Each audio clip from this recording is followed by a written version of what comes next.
Bismillahirrahmanirrahim. Alhamdulillahirabbil alamin wassalatu wassalamu ala asyrafil anbiya'i wal mursalin wa ala alihi wa sahbihi ajmain.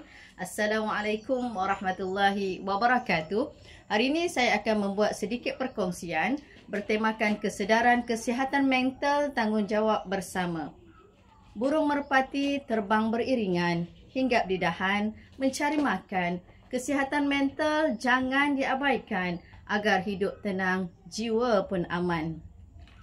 Okey, beberapa perkongsian yang akan saya utarakan di sini untuk sama-sama kita ambil iktibar ataupun sama-sama kita belajar sesuatu. Yang pertama sekali, kesihatan mental sepenting kesihatan fizikal. Okey, ramai di antara kita hari ini mengabaikan kesihatan mental kerana mereka menganggap ataupun beranggapan bahawa kesihatan mental tidak nampak secara fizikal. Okey, namun tekanan, kemurungan, kebimbangan ianya boleh memudaratkan sekiranya tidak dirawat daripada peringkat awal terutamanya. Okey, yang keduanya, peranan keluarga, masyarakat dalam memberi sokongan sosial ataupun sokongan emosi. Okey, sokongan sosial yang baik boleh membantu individu menghadapi tekanan hidup seperti empati, mendengar tanpa menghakimi dan keprihatinan sangat membantu.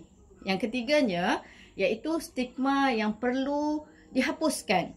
Pada hari ini kita lihat dalam masyarakat kita ramai yang enggan mendapatkan bantuan kerana takut dipandang serong. Okey, masyarakat perlu diberi kesedaran untuk menerima isu ini sebagai suatu yang normal dan ianya boleh dirawat. Okey, yang keempatnya ialah pendidikan awal tentang kesihatan mental perlu diberi ataupun perlu diterapkan sejak di bangku sekolah lagi kerana ianya dapat memupuk tentang kesedaran kepentingan kesihatan mental, cara menguruskan tekanan dan juga bila perlu mendapatkan bantuan sekiranya menghadapi tekanan mental. Okey, dan yang kelimanya ialah ianya menjadi tanggungjawab bersama dan bukan hanya individu sahaja. Okey, menjaga kesihatan mental bukan sahaja tugas untuk diri sendiri tapi juga tugas keluarga, rakan, guru, majikan dan juga masyarakat.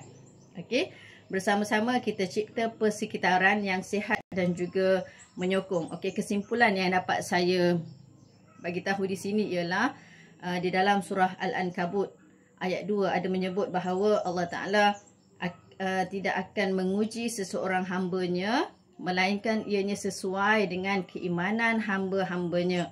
Okey, jadi apa yang perlu kita ingat di sini, apabila kita menerima sesuatu ujian, ianya perlu menjadi sebagai kekuatan kita untuk meneruskan kehidupan dan juga ianya perlu kesabaran untuk menghadapi setiap ujian dan juga perlu ketahanan jiwa dan juga mental. Okey, ingatlah semua sahabat-sahabat dan rakan-rakan sekalian, la tahzan innallaha ma'ana. Jangan bersedih, sesungguhnya Allah bersama dengan kita. Okey, sekian saja perkongsian dari saya. Wallahu a'lamu bisawab. Assalamualaikum warahmatullahi wabarakatuh. Kita berjumpa lagi.